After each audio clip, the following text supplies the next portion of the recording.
você quiser já ir se apresentando, contando quem é você, o palco é todo seu. Obrigado. Nossa, que animação. Aí vocês vão me ouvir meio desanimado. Não percam esse clima, por favor. Gente, bom dia. Todo mundo consegue me ouvir bem? Eu só vou fazer uma breve descrição rapidinho. Sou um homem branco, estou usando uma camiseta azul escura, cabelos castanhos. E hoje, como já foi dito, né, a gente vai falar um pouquinho sobre como requalificar nossa equipe numa era de inteligência artificial. Vamos lá. Primeiro, me apresentar um pouquinho. Eu sou formado em administração na PUC, eu tenho uma pós em marketing na SPM. E aí, eu sou da área de projetos, então eu tenho várias certificações de gestão de projetos, agilidade, etc. Boa parte da minha carreira eu construí na Danone, então lá eu trabalhei em diversas áreas de operações, supply, etc. E aí eu migrei para projetos e depois eu liderei a transformação ágil lá dentro da Danone. E aí, já há quase 3 anos, trabalho na IBM, sou líder de um time de desenvolvimento de software. E fora do expediente, gosto de passar muito tempo com a minha família. Então, minha esposa Keka, meu filho Vitor, meu aniversário de casamento hoje, by the way, eu tô aqui. E no tempo que me resta, né, quando eu não tô ali 100% com eles, gosto de cozinhar. Eu gosto de cozinhar, não tô falando que eu cozinho bem, eu gosto de cozinhar. E eu amo esporte. Não pratico muito, como vocês podem ver, mas eu gosto de acompanhar bastante. E além do nosso tradicional ali, futebol, eu gosto muito de futebol americano, gosto de esportes de luta e tenho começado a praticar um pouquinho de vôlei de praia. Então, esse sou eu, para vocês me conhecerem um pouquinho. Agora, de fato, qual que é a nossa agenda, né? Então, eu classifiquei em 3 grandes tópicos. Então, vou dar uma breve introduzida nesse tema. Depois, a gente vai falar das 5 mudanças de paradigma. E aí, no final, eu faço um breve recap aqui com vocês. Vejo se vocês conseguiram entender o conteúdo. E aí, a gente começa a trocar ideia, tá? Bom, vamos lá.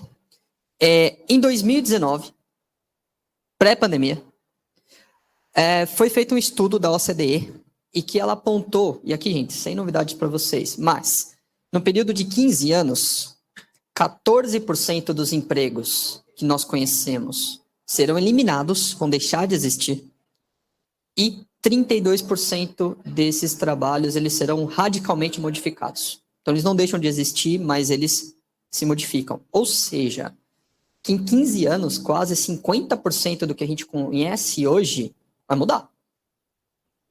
Só que, vocês repararam na data, né? 2019. A gente não tinha um bichinho ainda chamado ChatGPT. Então, imagina hoje, ainda não tem um estudo, eu fiz meu dever de casa, procurei, mas ainda não tem um estudo, mas eles estão prevendo fazer um em 2024, 2025. E eu imagino, e acredito que vocês concordem, que esses números vão mudar radicalmente. Então, numa era pré-AI, a gente já tinha quase 50% do cenário mudando em 15 anos. Não vou entregar a minha idade, mas 15 anos numa carreira profissional é muito pouco.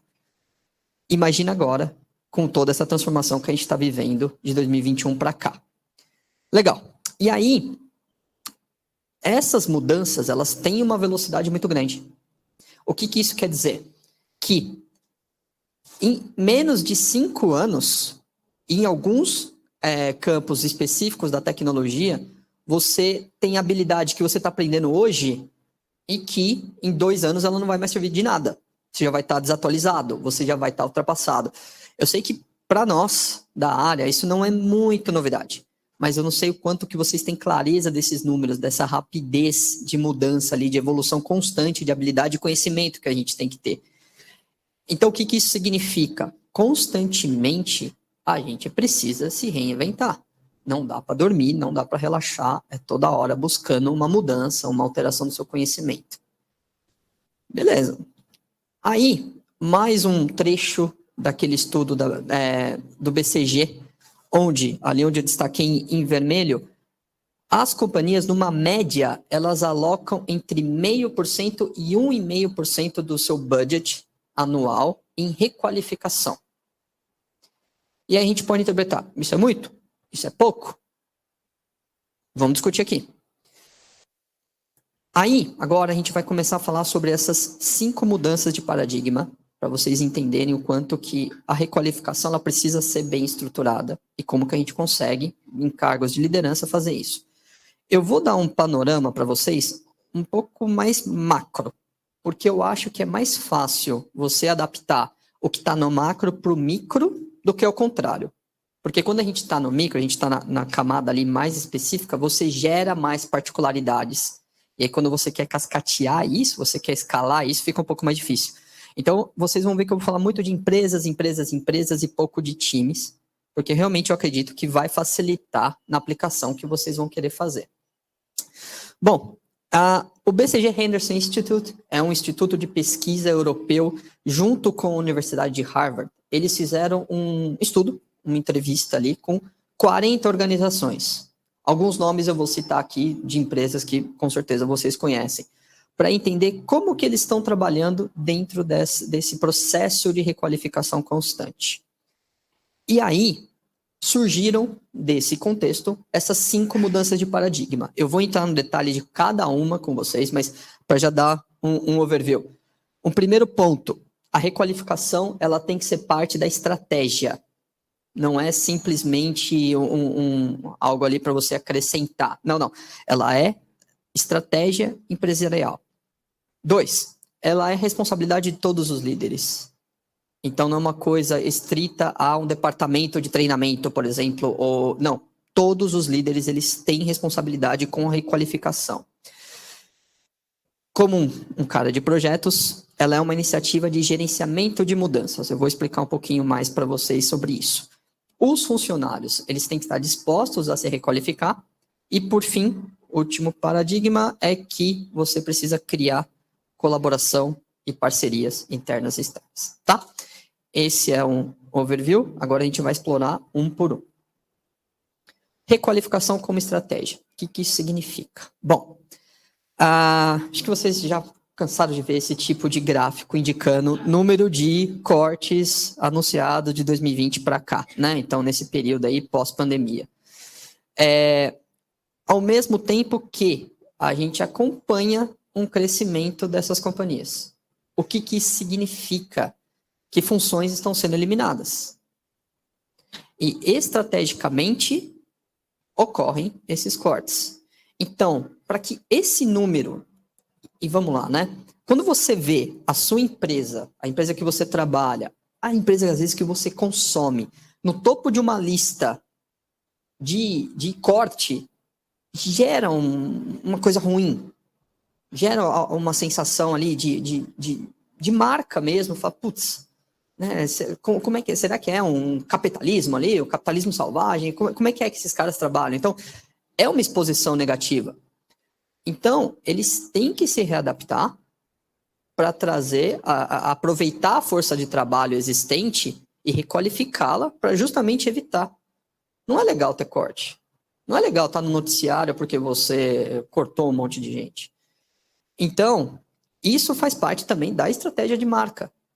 Além disso, a gente vê uma tendência de igualar um pouquinho mais a faixa etária do mercado de trabalho, né? Então, até 2018, a gente via, né? Não está tão diferente ainda hoje, mas a gente vê uma concentração maior ali entre 60 e 19 anos.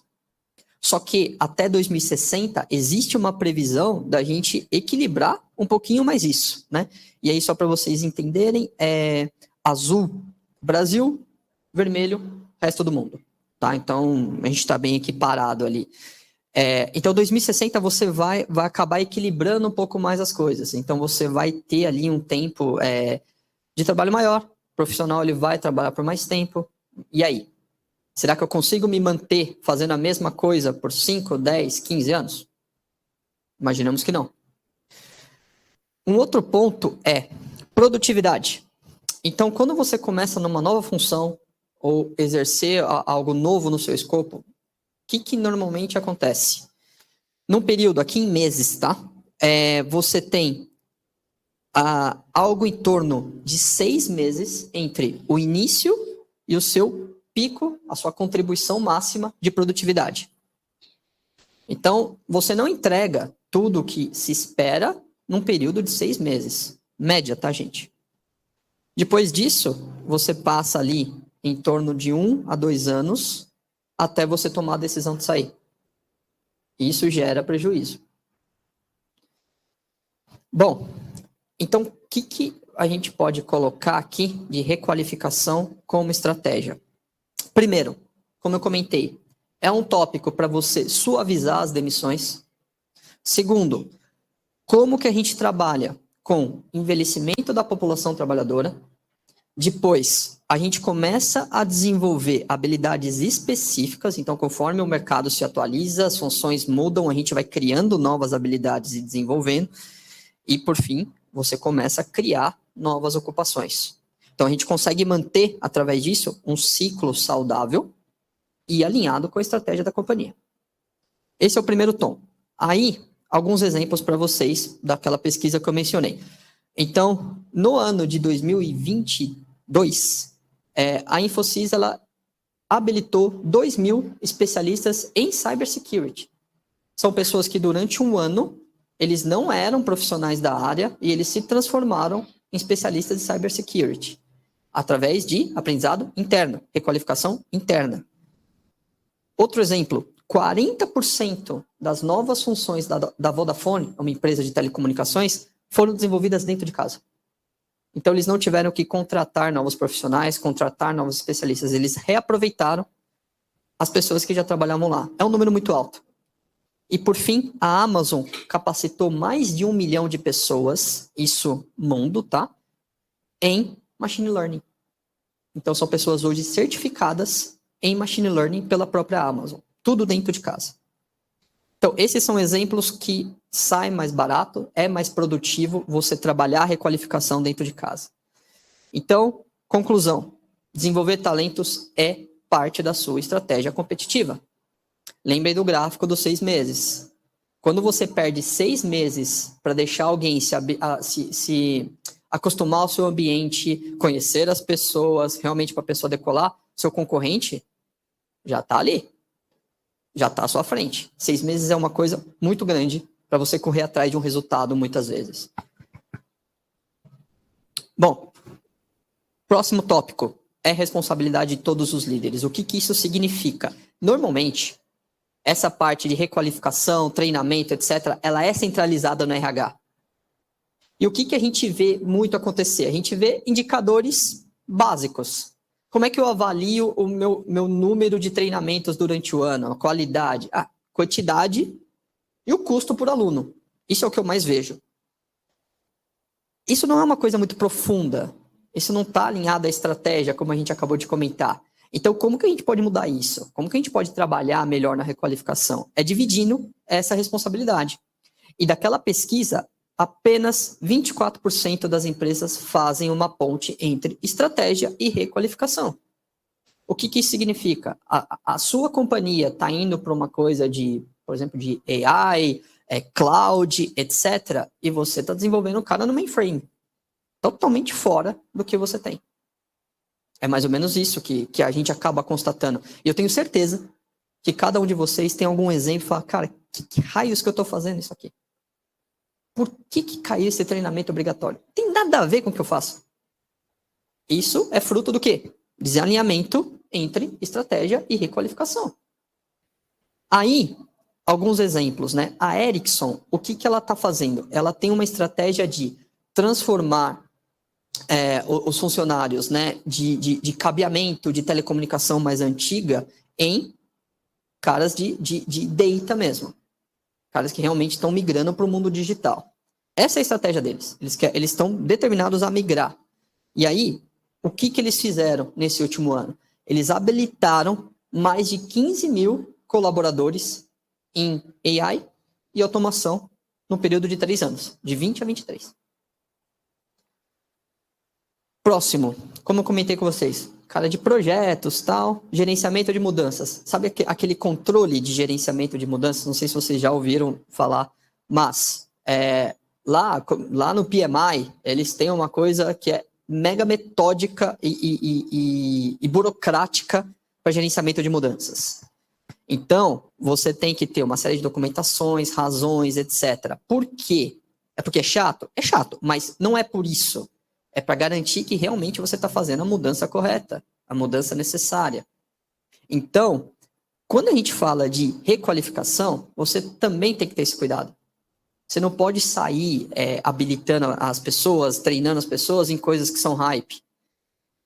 Realmente, essa habilidade, ela está alinhada ao objetivo da empresa? Está alinhado ao nosso objetivo como time?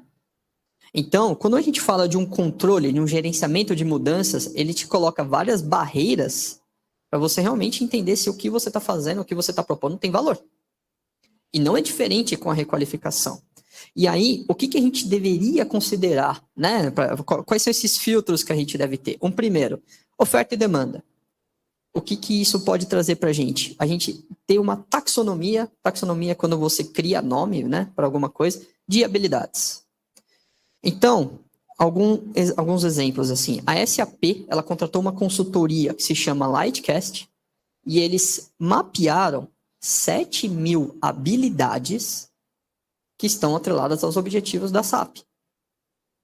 Então, é muita coisa e que muitas vezes você pega 2, 3, 4, 5 nomes, quer dizer a mesma coisa.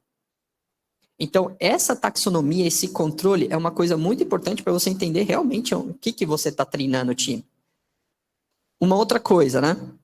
Talentos. Como é que você gerencia esses talentos? Então, a Allianz, ela colocou como um objetivo que ela traduz o crescimento que ela prevê para daqui a 5 anos, atrelado ao número de talentos desenvolvidos. Então, vou dar um exemplo para vocês. Eu vou crescer 10% em 5 anos se eu conseguir desenvolver 60% de talentos internos. Então, ela já entende que ter novas habilidades, você capacitar constantemente o seu time é o que vai te fazer crescer. Além de, claro, uma série de outros fatores, mas isso já faz parte da taxa de crescimento.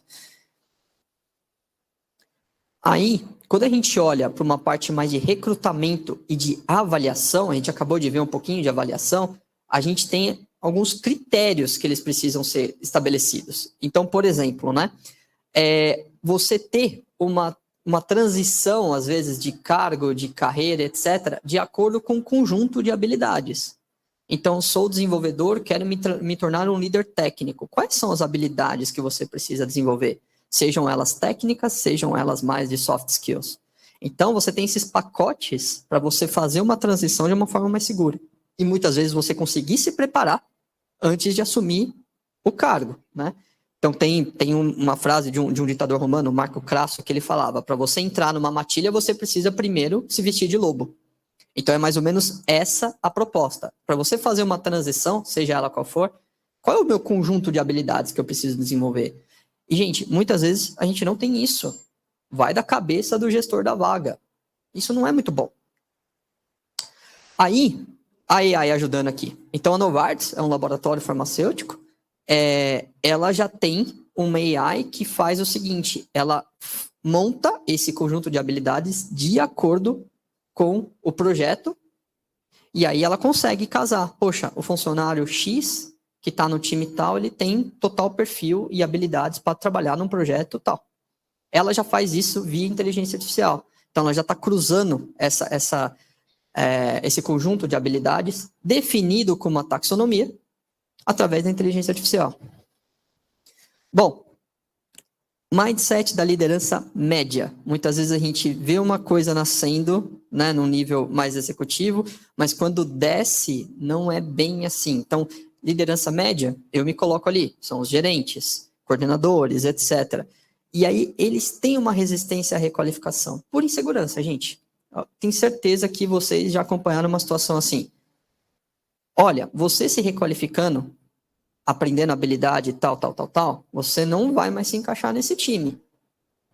E aí, legal, você vê todo mundo migrando do seu time para uma outra equipe que está em crescimento, que está em alta, e aí você fica, poxa, vou perder espaço, vou perder escopo, vou perder tamanho. Então, isso gera uma insegurança, e o que acaba acontecendo? Você retém o talento. Não precisa fazer isso não, vai fazer o negócio aqui. Não. Você só vai programar em Java, não vai fazer outra coisa, não. Então, você acaba acumulando grandes talentos. E, naturalmente, essas pessoas elas vão desmotivando e vão buscando outras oportunidades. Então, essa resistência, ela precisa ser trabalhada nos líderes médios. E como que algumas companhias fazem isso? A Amazon, quando ela faz a avaliação, ela tem uma pergunta: como você desenvolveu sua equipe? E os funcionários respondem como o meu líder me desenvolveu. Se ela percebe que a pessoa está estagnando o time, ela entra num plano de ação. E se ela não responder, entra na estatística. Uma outra coisa para a gente considerar também na requalificação é a importância do aprendizado on the job. Então, muitas vezes a gente fica estudando, mas a gente não pratica. E aí, mais um estudo aqui do BCG, de 2020, e que ele aponta que os maiores, assim, as pessoas que mais aprenderam durante o período de 18 a 20, elas tinham uma preferência pelo on the job. Então, 65% tá ali e fala, cara, eu prefiro aprender on the job, eu acho mais produtivo, eu acho mais eficaz. Então, a gente deve também valorizar esse tipo de iniciativa quando a gente pensa numa estratégia de requalificação dentro da nossa equipe. E aí, por fim, né, integração dos requalificados. Legal. Tem um cara aqui, estudou, sei lá, Python, vai trabalhar com a gente, mas e aí? Como é que eu garanto que essa pessoa se sinta integrada? Como é que ela começa a fazer parte de um grupo, né? Esse problema era mais acentuado no período da pandemia. Para você promover uma integração do online é muito mais difícil. Agora que a gente está retomando e mesmo adotando um modelo híbrido, fica um pouquinho mais fácil. Mas a gente tem que ter uma atenção para que a pessoa realmente consiga se adaptar à cultura, fazer as conexões que ela precisa fazer e executar a função dela. Então, não basta só ela se requalificar. É como é que eu insiro ela dentro desse novo ecossistema. E trabalhando de uma forma integrada com o restante do time. Esse é o grande objetivo. Mais uma vez, a Amazon, eles têm um programa onde eles conseguem garantir que a pessoa se desenvolveu numa nova habilidade, numa nova função, e que ela foi corretamente integrada nesse novo time, para que ela consiga dar o seu melhor, ela consiga aplicar tudo aquilo que ela aprendeu, que ela se preparou, que é esse Grow Our Own Talent. Então, é um programa interno realmente de transição, e você tem lá desenvolvedor indo trabalhar no RH. Você tem transições bem drásticas ali de carreira e de função. Tudo isso não vai adiantar nada se os funcionários não estiverem dispostos a se requalificar. E quando você vê, mesmo estudo BCG 2020, 68% das pessoas entrevistadas, elas têm vontade de aprender alguma coisa. Elas têm vontade. Elas aprendem? Não. Por quê? Muitas vezes a estratégia ela é top-down. Faz treinamento aí. Empresa limpa. Puta, tá. Como que a gente consegue ajudar nessa disposição? Pô, se eles querem, por que eles não aprendem? Um primeiro toque. Os funcionários, eles são parceiros. Pô, vamos fazer isso aqui junto. Vamos se ajudar, vamos desenvolver alguma coisa. Então, realmente trazer eles para desenvolverem junto. Vamos desenhar um plano aqui? A gente quer migrar para uma plataforma X, a gente quer mudar a aplicação para tal coisa. Vamos desenvolver? Vamos fazer junto? Vamos fazer um programa? E você dá o tempo e a adequação necessária para eles se qualificarem. Não adianta nada você estar lotado de demanda e falar, cara, o que você faz da meia-noite às 6? Vai estudar. Não, não dá. Isso não é sustentável. Então, isso gera muita reatividade, né? E você acaba indo contra aquele indicador de quase 70% das pessoas querendo aprender. Último paradigma que precisa ser alterado. Colaboração e parcerias, elas são essenciais. Então, o trabalho, ele não é feito só dentro de casa. Você precisa desenvolver um ecossistema de inovação. Você não sabe de tudo. E muitas vezes você ali sentado na sua cadeira, você não sabe o que está acontecendo lá fora. Então, contem com parcerias, formem alianças que desenvolvam melhor a sua equipe. Eventos como o TDC, universidades, programas de governo, etc, etc, etc. Tudo isso pode te ajudar a entender melhor, a acompanhar o mercado, as tendências e qualificar a sua equipe de uma forma ideal. Então, considere às vezes até parcerias entre empresas, Então, é muito comum, às vezes, concorrentes se falarem. Também, ONGs, institutos, para você captar talentos que estão sendo desenvolvidos ali. E faculdades, centros acadêmicos, etc, etc, etc. Acho que eles contribuem para você ir numa tendência ali de requalificar seu time da forma ideal. Para fechar, então, para ver se realmente vocês pegaram. Nós temos uma falta de rigor e uma falta de informações para requalificar nosso time numa era de inteligência artificial, que as coisas estão acontecendo muito rápido e a gente não consegue acompanhar. Qual que é a alternativa? É a gente se adaptar. A gente criar alguma forma sistemática, alguma forma rigorosa para você entender e atacar na habilidade correta. Você desenvolver aquilo que vai trazer valor. Essa é a grande sacada. A gente está gastando muito tempo em coisas que não são mais úteis. Então, para resumir, nosso conteúdo aqui. Como requalificar a sua equipe numa era que as coisas estão acontecendo cada vez mais rápido? Primeiro, alinhar a requalificação com a estratégia do seu time, da sua companhia, para onde vocês estão indo. Como que a gente vai chegar lá? O que eu tenho que trabalhar para chegar até lá? Ser persuasivo e trazer muita colaboração. Então, eu trabalho em conjunto, engajamento. Envolver a liderança de todos os níveis. Então, lembrem-se do exemplo da liderança média, muita coisa acaba se esbarrando ali. E, por fim, você tratar isso como um gerenciamento de mudanças. Então, você realmente controlar, você entender o objetivo daquela mudança para depois você aplicar. Para você não perder seu tempo e não gastar o tempo do seu time. That's all. Estão aqui meus contatos, então, meu LinkedIn, eu tenho um canalzinho no YouTube que eu posto algumas palestras. Quem quiser conversar, bater um papo, por favor, fique à vontade, vai ser um prazer. Segura, segura e bate palmas!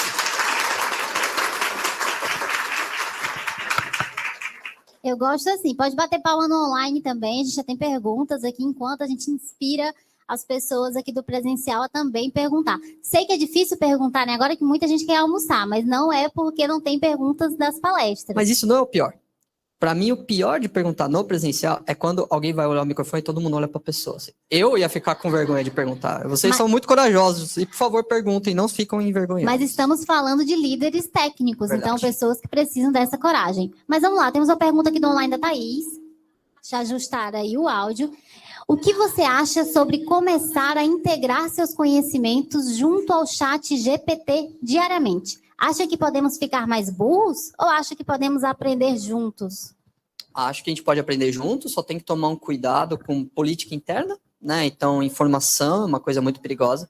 Mas eu acho que a ferramenta está para ajudar e tirar tarefas maçantes que a gente tem e permitir que a gente desenvolva o nosso potencial humano mesmo, né? Então, eu acho que é um aliado importantíssimo. Show de bola. Alguma pergunta aqui, pessoal?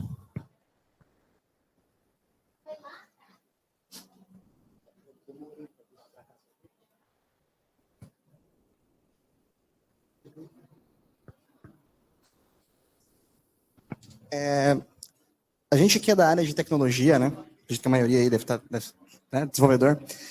Eu esbarro muito com o pessoal sendo bem resistente a usar as IAs a título de desenvolvimento. Eu sou desenvolvedor raiz, eu não vou usar ChatGPT, eu não vou usar Copilot. Como que a gente vence essa barreira? Porque, assim, tem muita gente aí de, 20 anos, 10 anos, desenvolvendo sem. Que agora está encontrando uma ferramenta que ajuda muito, mas que tem um certo receio de, se eu estiver usando, qual que é a minha diferença de um cara que está há 5 anos e usa também, sabe? E às vezes, nas conversas, eu não consigo explicar muito bem para ele que isso só acelera o processo e ajuda ele a entregar mais. Qual seria uma dica para a gente conseguir, como líder técnico, né, dessas pessoas, convencer elas a experimentar? Porque muitas vezes eles nem experimentam. E eu vou te dar um contraponto, tá? Você está falando de quem tem resistência e acaba falando, cara, não vou usar isso aqui de jeito nenhum. E você tem o outro lado de quem vai lá e manda o ChatGPT cotar para você, né? Você copia e cola. Então, nenhum dos dois são bons, né? O extremo nunca é bom. O que você está fazendo, eu acho que é um caminho certo. É você tentar mostrar o valor você provocar experimentação, se conseguir adicionar fatos, números, resultados, do tipo, você consegue gerar uma solução, sei lá, 10 vezes mais rápido do que normalmente você conseguiria, e te abre tempo para você desenvolver uma habilidade X que hoje você não está conseguindo. Eu só acrescentaria isso, mas é uma coisa que leva um pouco mais de tempo, só que lembra que a gente comentou aqui, é propósito, é engajamento. Por que você está fazendo isso? Por que eu estou te pedindo para aprender a usar uma ferramenta que vai te ajudar no seu trabalho? O que isso vai te trazer? E não é por mal, tá? Eu acho que todos nós aqui, na nossa experiência, a gente cansou de ver iniciativas sem acabativas. E aí é mais a gente mostrar que não é mais uma bullshitagem, é um negócio que realmente eu acho que vai te trazer valor. E aí quando ele começa a ver resultados práticos, exemplos, ele vai abraçar.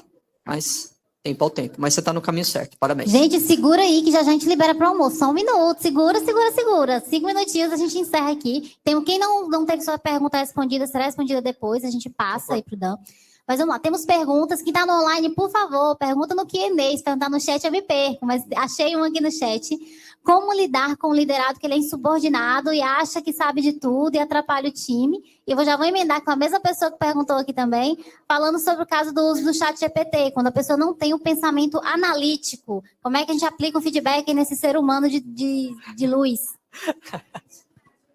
Bom, vou tentar responder a primeira, né? Então, como lidar com um insubordinado, né? Que acha que sabe de tudo. Ninguém sabe de tudo, né? E eu acho que nós, como os líderes, nós somos exemplos. Então, eu acho que quando a gente começa a mostrar uma vulnerabilidade, como a gente começa a também fazer perguntas, quando a gente começa a abrir que nós também não sabemos de tudo, eu acho que você começa a quebrar esse muro. É só um início, mas para a gente dar uma dica rápida aqui, eu acho que é realmente você dar o exemplo de que a gente não sabe de tudo, que nós estamos em constante evolução e aprendizado, identificar coisas que a pessoa precisa aprender e por que ela precisa se desenvolver naquilo. Então, acho que isso é uma coisa para você quebrar o ego, que é uma dificuldade muito grande que a gente tem na nossa área. E aí, a segunda, o liderado que só usa chat GPT como base para tudo. Acho que a gente acabou respondendo dentro da pergunta ali do oposto, né? Então, gente, não é a solução para tudo, mas também não é a solução, né? Não é a solução para nada. Então, é realmente você colocar ali que a ferramenta ela tá para te auxiliar, mas que ela não vai fazer o trabalho por você, né? A não ser que você queira. E se esse é o caminho que você quer, você vai entrar na estatística também. É o que eu penso. Show. Mais uma pergunta aqui, pessoal. Essa é a última, tá? Fechando. Foi mal. Eu confundi vocês. Oi. Alô? Agora sim.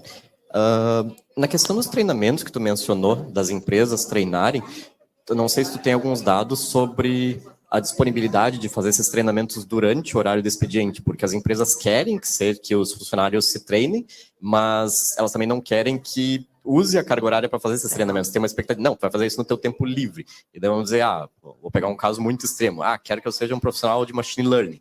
Eu não sei nada de machine learning, isso aí é um negócio que vai levar, tipo, 1 ano para eu ser um top em machine learning.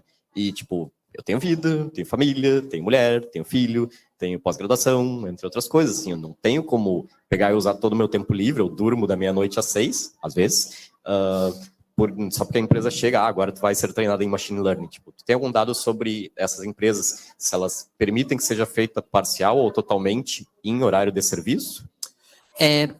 Eu cheguei a comentar que uma das chaves do sucesso da requalificação do time é que você proporcione uma condição ideal. E te falar, cara, o que você faz da meia-noite às 6? Vai estudar, né? Não é uma condição ideal. Então, sim, eles têm, varia esse período. Então, tem casos, assim, mais extremos de alguma coisa que precisa ser mais rápida, que eles chegam a sair totalmente da função e se aplicar em programas de até 4 semanas de treinamento, mas em horário de trabalho, e são situações extremas. Mas o mais comum é que as pessoas tenham, no intervalo, de novo, dentro da carga horária, em torno de 6 horas para qualificação e aperfeiçoamento profissional. E aí, não é tanto tempo assim, 6 horas por mês. Por isso que a gente precisa ser assertivo no que você vai se requalificar. Vai aprender machine learning, mas peraí, para quê? Machine learning aplicado em quê? Né? Então a gente tem que ser muito assertivo para conseguir usar essa carga, mas a ideia é realmente que você proporcione um ambiente, inclusive dando horário, dando ferramentas. Também não posso te obrigar a aprender alguma coisa e falar, cara, paga, vende seu carro e vai lá e paga um curso, né? Isso também não é legal. Então, o proporcionar o ambiente é muito atrelado a isso. É você realmente dar as ferramentas para ela estudar dentro da carga horária dela. E esse foi Daniel Santos. Palmas e não se levantem, por favor. Porque já puxaram minha orelha, porque querem tirar foto de vocês aí sentadinhos. Obrigado, tá? Quem não escaneou o QR Code, escaneia o QR Code, fecha a porta que tem gente fugindo.